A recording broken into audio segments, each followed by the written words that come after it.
Halo, Assalamualaikum teman-teman semuanya. Pada pertemuan hari ini, di mata kuliah metodologi penelitian, hari ini kita masuk ke bab tentang latar belakang ya. Jadi di sini saya akan berikan contoh bagaimana latar belakang yang sebaiknya atau bisa menjadi contoh teman-teman dalam menulis latar belakang.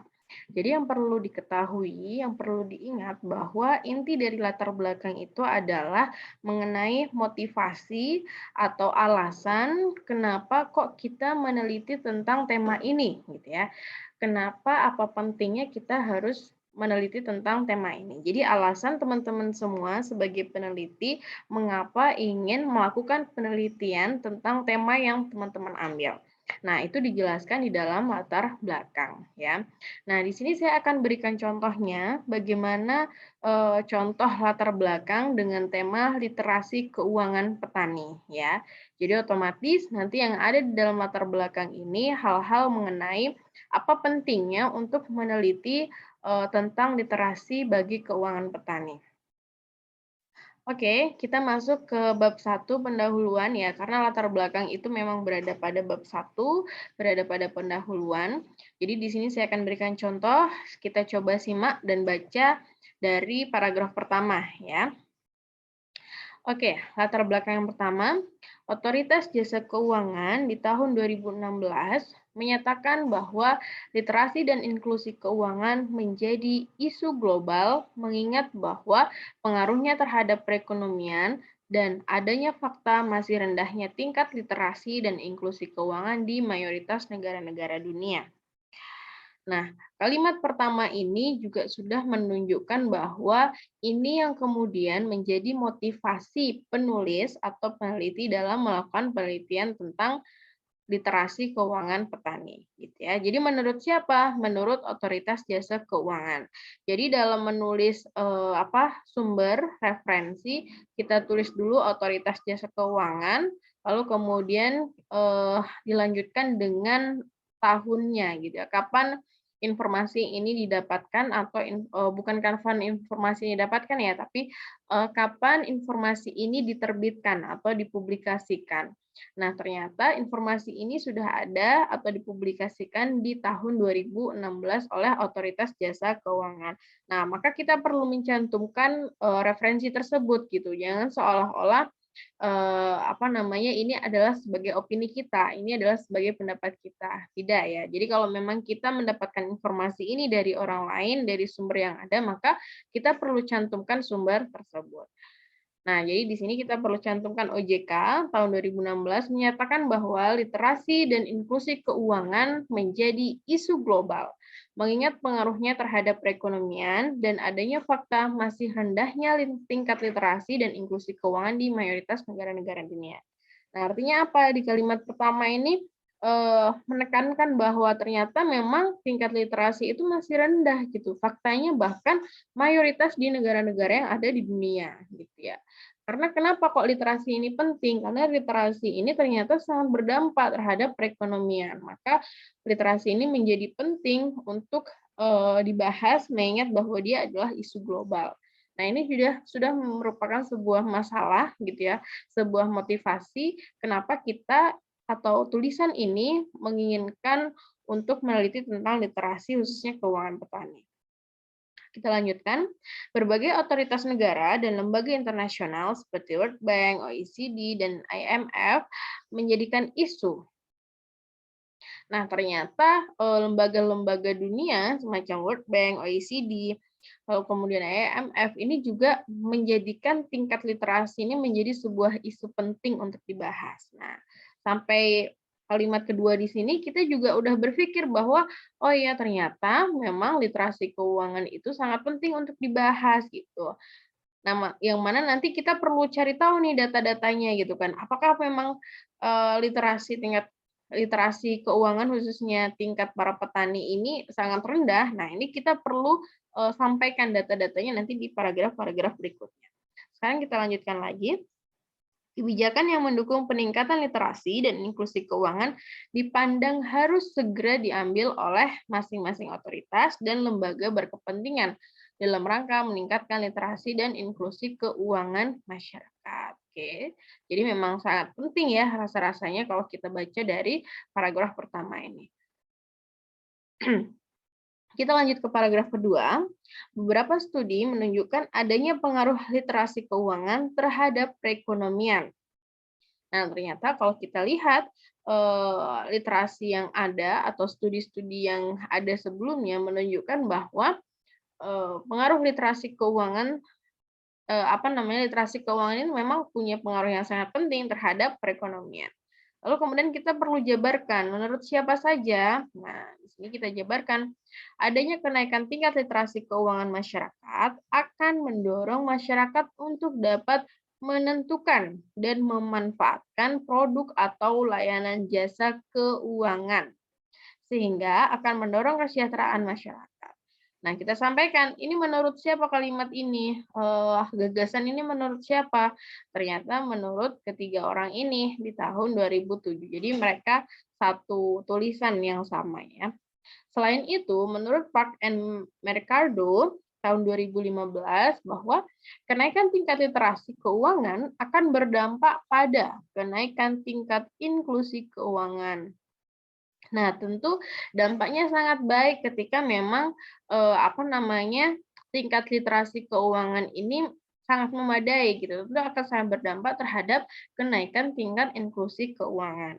Artinya bahwa ketika memang literasi keuangan ini tingkatnya rendah gitu ya, tingkat literasi keuangan ini rendah, tentu berarti apa? Tentu juga akan berdampak ya terhadap inklusi keuangan. Artinya inklusi keuangan juga akan berdampak menjadi rendah.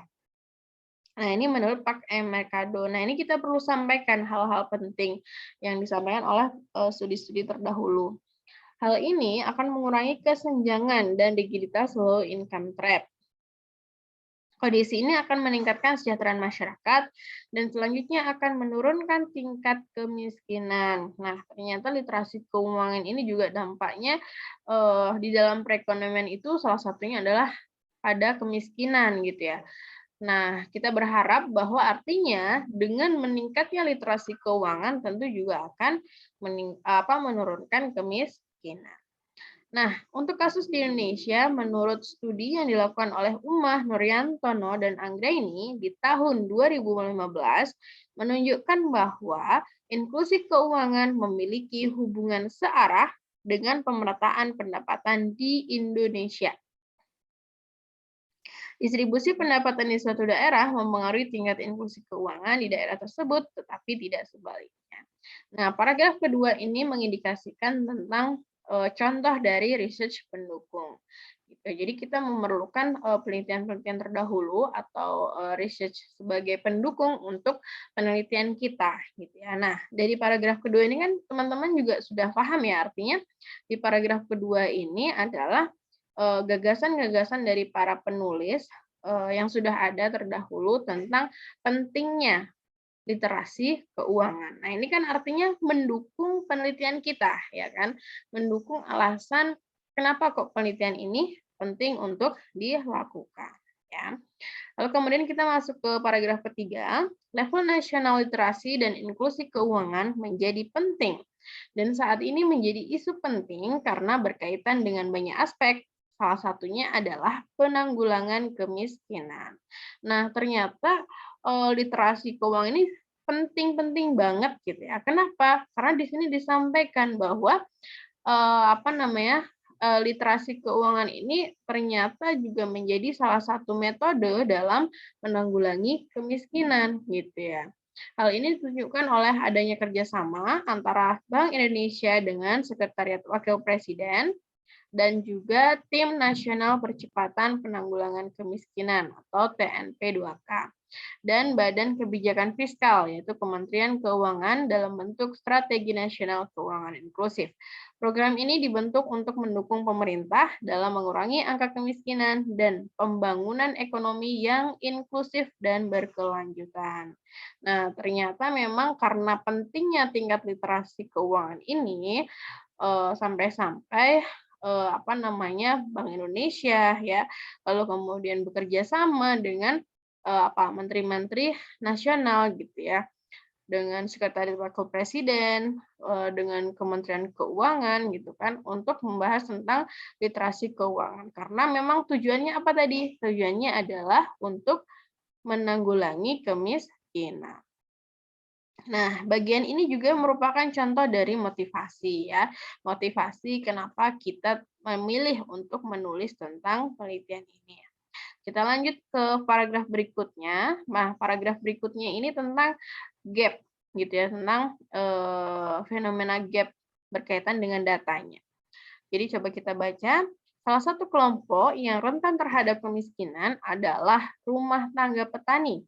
Data BPS menunjukkan bahwa persentase penduduk miskin pada Maret 2019 sebesar 9,41%. Ya, jadi menunjukkan persentase penduduk miskin. Adapun jumlah penduduk miskin pada Maret 2019 sebesar 25,14 juta orang. Jadi kalau tadi kita tampilkan secara bentuk persentase, maka kemudian kita juga perlu tampilkan 9,41% ini berapa orang toh gitu ya. Ternyata 25,14 juta orang. Dari jumlah penduduk tersebut sebanyak 15,15 tinggal di daerah pedesaan. 15,15% ya.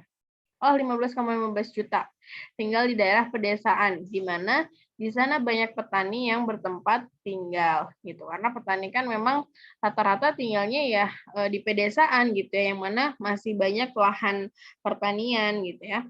Oleh karena itu, dapat dikatakan bahwa petani memiliki tingkat kemiskinan yang lebih tinggi dibandingkan kelompok lainnya.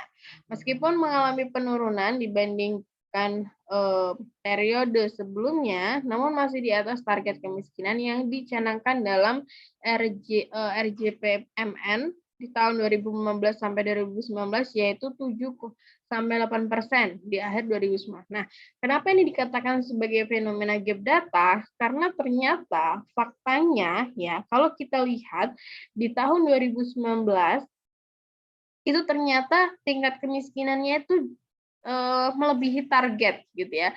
Jadi target kemiskinannya itu hanya 7-8%, ternyata faktanya yaitu adalah terjadi sebesar 9,41%. Berarti kan di sini ada gap gitu ya, ada ketidaksesuaian target. Targetnya sekian, ternyata faktanya setelah kejadian gitu ya di tahun 2019 ini, bahkan di Maret 2019 ini lebih dari target, yaitu 9,41%.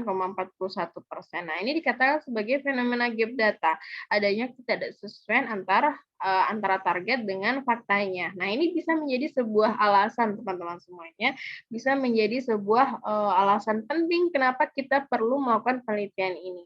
Kenapa kok penelitian ini perlu untuk dibahas? Ya, karena ini salah satunya.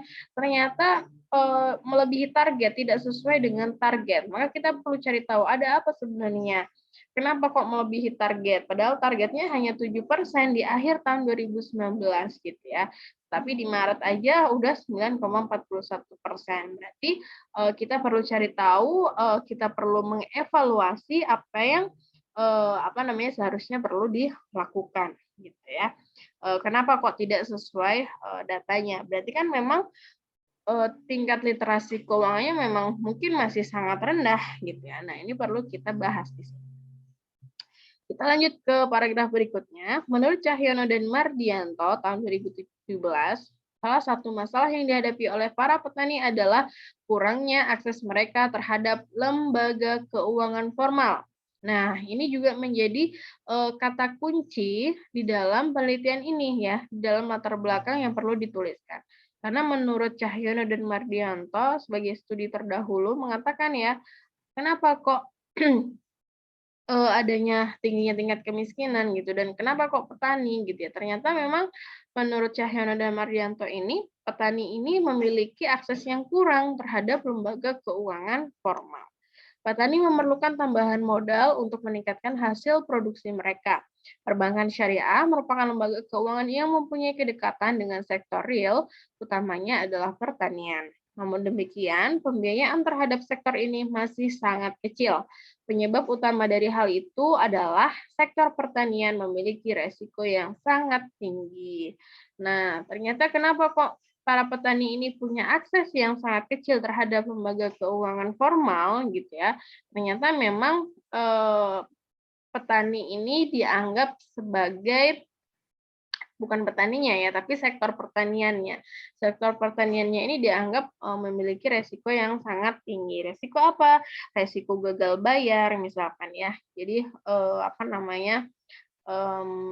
Jika dilihat dari hasil produksi pada sektor pertanian ya, mungkin takutnya nanti ada gagal bayar. Nah, ini yang kemudian padahal di sisi lain si sektor pertanian atau para petani ini membutuhkan modal gitu ya, modal yang besar, modal apa namanya untuk bisa meningkatkan produksi mereka. Tapi karena memang terhambat dengan modal ya, jadi produksinya ya gitu-gitu aja gitu ya. Jadi stagnan bahkan bisa menurun gitu. Jadi bahwa sebenarnya lembaga keuangan formal ini penting untuk para petani khususnya di sektor pertanian gitu ya.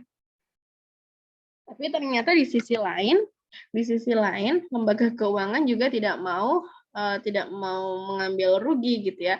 Karena ditakutkan apa namanya adanya gagal bayar tadi. Daripada resikonya tinggi ya akhirnya apa ya akhirnya seperti ini gitu ya. Jadi ada gap gitu bahwa ternyata para petani ini kurang akses.